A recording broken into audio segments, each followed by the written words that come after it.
श्री स्वामी समर्थ. तुम्हा सर्वांचे आपल्या यूट्यूब चॅनलवरती मी अगदी मनापासून स्वागत करते. तुमच्या मनातील सर्व चांगल्या इच्छा स्वामी महाराज पूर्ण करत हीच स्वामींच्या चरणी प्रार्थना करते आणि आजच्या व्हिडिओला सुरुवात करते. आजच्या व्हिडिओमध्ये आपण पाहणार आहोत ते म्हणजे यमदीपदानसाठी यमाचा दिवा कसा बनवायचा. त्याचप्रमाणे दिवा घेताना आपल्याला तो कणकेचा घ्यायचा आहे की कोणत्या धातूचा घ्यायचा आहे. कणकेचा दिवा बनवताना पिठामध्ये आपल्याला एक वस्तू आवर्जून टाकायची आहे. त्याचप्रमाणे या दिव्याचे नंतर काय करावे याबद्दलची संपूर्ण माहिती आपण आजच्या या व्हिडिओमध्ये पाहणार आहोत. धनत्रयोदशीच्या दिवशी यमदीपदान केले जाते, तर हे यमदीपदान आपण कसे करावे यासाठी आपण एक दिवा वापरावा की 13 दिवे वापरावेत आणि दिवा कणकेचाच का वापरावा, त्याचप्रमाणे या दिवशी 13 दिवेच का लावले जातात, तर ही सुद्धा माहिती आपण या व्हिडिओमध्ये पाहणार आहोत. मृत्यू हा अटळ आहे, जो कोणालाही चुकला नाही आणि चुकणारही नाही. प्रत्येकाला एक ना एक दिवस हे जग सोडून जावेच लागणार आहे. जन्माला येणारा प्रत्येक जीव जो आहे तर त्याला मृत्यूला सामोरे हे जायचेच असते. परंतु आपल्या कुटुंबातील व्यक्तीचा अकाली मृत्यू होऊ नये, अपघाती मृत्यू होऊ नये आणि हा अकाली मृत्यू टळावा यासाठीच दिवाळीमध्ये यमदीपदान हे केले जाते. आता यावर्षी यमदीपदान कधी आहे तर 29 ऑक्टोबर 2024ला धनतेरस आहे आणि याच दिवशी यमदीपदान जे आहे तर ते करायचे असते.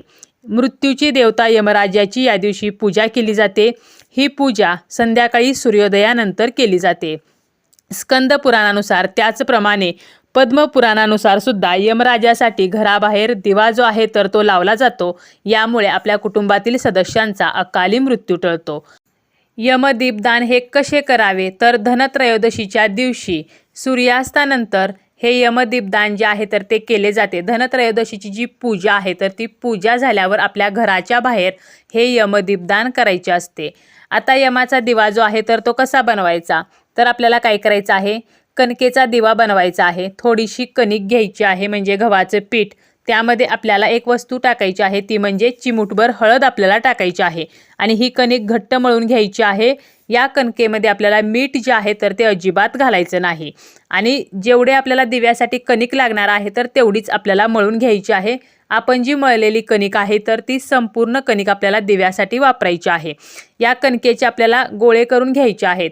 आता तुम्ही एक दिवा लावू शकता किंवा 13. तुम्हाला एक दिवा लावायचा असेल तर तुम्हाला 3 गोळे करून घ्यायचे आहेत आणि जर तुम्हाला 13 दिवे लावायचे असतील तर 13 दिव्यांचे 13 गोळे आणि अजून 2 गोळे आपल्याला जे आपण मुटके बनवणार आहोत तर त्यासाठी करून घ्यायचे आहेत.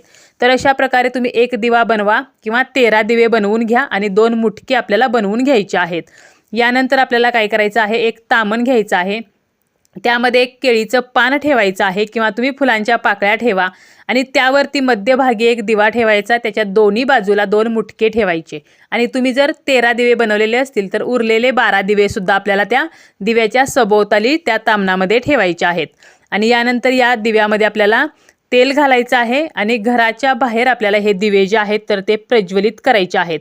आता तुम्ही जर फ्लॅट सिस्टीममध्ये राहत असाल तर मुख्य दरवाजाच्या बाहेर डाव्या बाजूला म्हणजे आपण बाहेर जाताना जी डावी बाजू आहे तर त्या बाजूला आपल्याला हे दिवे जे आहेत तर ते लावायचे आहेत.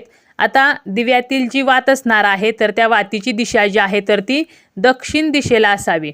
आता हे दिवे लावण्या अगोदर म्हणजे आपण जे तामणामध्ये दिवे घेतलेले आहेत तर ते आपण ज्या ठिकाणी ठेवणार आहोत तर त्या ठिकाणी थोडीशी रांगोळी काढायची आहे आणि आपल्याला हे दिवे जे आहेत तर त्या ठिकाणी ठेवायचे आहेत. या दिव्याला आपल्याला हळदी कुंकू अक्षता फूल अर्पण करायचं आहे.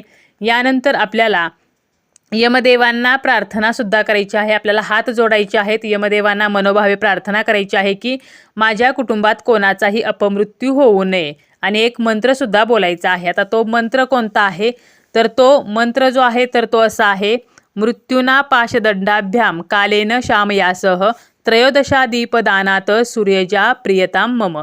मंत्र जो आहे तर तो स्क्रीनवरती सुद्धा दिलेला आहे. या मंत्राचा अर्थ असा होतो, आज धनत्रयोदशीला यमाला केलेल्या या दिव्याच्या दानाने यमाने प्रसन्न व्हावे, आम्हाला मृत्यूपाश आणि दंडातून माफ करावे. अशा प्रकारे घरातील सर्व सदस्यांनी या दिव्यांना नमस्कार करायचा आहे. आणि लक्षात घ्या, वातीची दिशा ही दक्षिणेला असावी. दक्षिण दिशा ही यमाची दिशा आहे आणि फक्त यमदीपदान करतानाच दिव्याच्या वातीची दिशा दक्षिणेला असते. इतर वेळेला आपण कधीही दिव्याच्या वातीची दिशा ही दक्षिण दिशेला करायची नसते. तर अशा प्रकारे आपल्या घरातील कुटुंबातील जे सदस्य आहेत तर त्यांचा अकाली मृत्यू त्याचप्रमाणे अपमृत्यू होऊ नये म्हणून आपल्याला हे यमदीपदान करायचे असते आणि प्रार्थना करायची असते. आता किती दिवे लावावेत तर बघा, एक दिवा तुम्ही लावू शकता, 13 लावले तरी चालतील. एक दिवा काही ठिकाणी लावण्याची पद्धत आहे तर काही ठिकाणी 13 दिवे लावण्याची पद्धत आहे. आपली जशी पद्धत आहे तर त्यानुसार आपल्याला हे यमदीपदान करायचं आहे. आता 13 दिवे का लावले जातात तर शास्त्रामध्ये असे सांगितलेले आहे की देहामध्ये 13 प्रकारचे सूक्ष्म वायू असतात आणि त्यामुळेच आपला देह हा सजीव असतो आणि आपण जिवंत असतो. या 13 प्रकारच्या वायूपैकी कोणताही एक वायू कमी झाला तर आपल्या देहाला रोग जडतात किंवा आपला मृत्यू होतो. 13 दिव्यांनी यमदीपदान केल्यामुळे या 13 वायूवर असलेले मृत्यूचे सावट हे नष्ट होते आणि आपला अकाली मृत्यू होण्यापासून आपले रक्षण होते. त्याचप्रमाणे मृत्यू काळ जो आहे तर तो 13 दिवसांच्या कालचक्राचा असतो. या 13 दिवसात मृत्यूचे आवरण आपल्या देहाभोवती वाढत जाते आणि 13व्या दिवशी मृत्यू होतो. नंतर आत्मा जो आहे तर तो मृत्यू लोकातून अन्य लोकात जाण्यासाठी एक एक सूक्ष्म कक्षा भेदत पुढे पुढे जात राहतो. हा प्रवाससुद्धा 13 दिवसांचा असतो आणि म्हणूनच 13 दिवे हे यमदीपदानामध्ये लावण्याची पद्धत आहे. तर आपल्या पद्धतीनुसार आपल्याला हे दिवे लावायचे आहेत, परंतु आपल्याला काही चुकासुद्धा करायच्या नाहीत. जसं की यमदीपदान केल्यानंतर आपल्याला मागे वळून पाहायचं नाही. जेव्हा आपण प्रार्थना वगैरे करणार आहोत यमदेवांना, त्यानंतर आपल्याला घरात जायचं आहे आणि घरात जाताना मागे वळून पाहायचं नाही.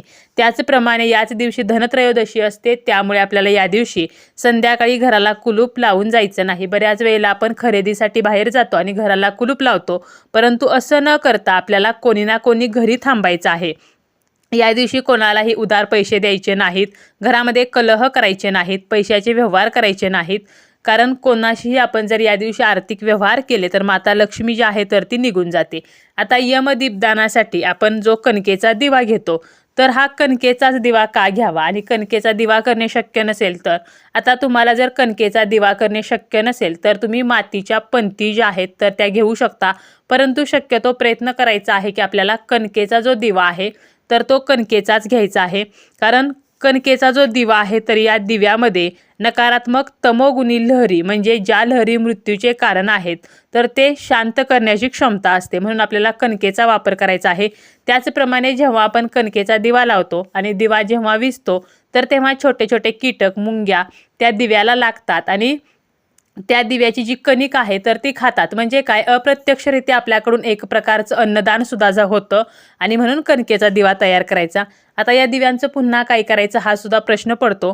तर हे दिवे विझल्यानंतर आपल्याला काय करायचं आहे, त्या दिवशी किंवा दुसऱ्या दिवशी आपल्याला हे जे दिवे आहेत एखाद्या झाडाखाली नेऊन ठेवायचे आहेत, जेणेकरून त्या ठिकाणी मुंग्या ते कणिक खातील किंवा जे कुत्रे आहेत तर ते खातील. आपल्याला माहीत आहे की यमदेव जे आहेत तर यांची सुद्धा 2 कुत्रे आहेत, त्यामुळे कुत्र्यांनी जर हे दिवे खाल्ले तर हे अत्यंत शुभ मानलं जातं.